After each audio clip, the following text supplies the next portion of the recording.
It's been 1 year since Hurricane Ian made landfall in southwest Florida. Ian was a Category 4 storm that caused some major damage. And since then, the state has dealt with other storms. Nicole washing away beaches on the east coast of the state, and Idalia striking the Big Bend area and causing local flooding in our area.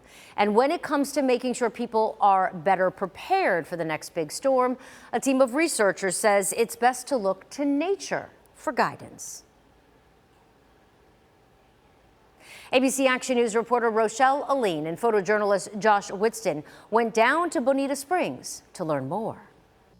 Protection often comes at a cost, and the true price that parts of Southwest Florida has paid is only just becoming clear a year after Hurricane Ian. I think for me personally, I hit January 1st and I thought, oh good, we're turning a corner. Researchers with Florida Gulf Coast University have been studying this patch of mangroves since Hurricane Irma hit to see what lessons can be learned about resiliency. We toured this area a month after Ian hit and struggled to find any damage. You know, it's actually a good problem, because if the trees had been more impacted, it's easy to walk through and say, snapped off dead, snapped off dead, snapped off dead. And what we got is alive, alive, alive, alive.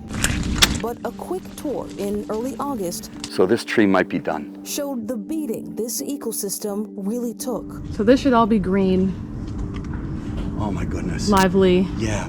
thriving. You know, if we were here a year ago, we'd be in the shade. The belief is that storm surge from Ian left behind sediment that slowly suffocated these trees. I don't see a live white mangrove higher than our knees. But in the midst of that death, we also found baby mangrove shoots. Is that scary to you?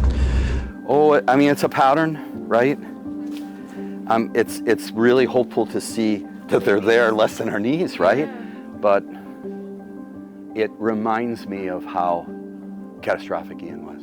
And as researchers watch and see if those babies grow to their full potential, they're left with two reminders that climate change puts nature in a constant state of adaptation, and if we want nature to help protect us from the next big storm, it will need our help. So we just have to recognize that the adaptations that they have to respond to things they saw 1,000 years ago, they're seeing in a different context. So I am not one to say nature can take care of itself, because we've screwed it up in a lot of ways, right? So I think our obligation is to try to better understand what used to work, what's not working now, what's still working now, and then we got to put our hands back into these systems and help heal them. In Bonita Springs with photojournalist Josh Whitston, I'm in-depth reporter Rochelle Aline.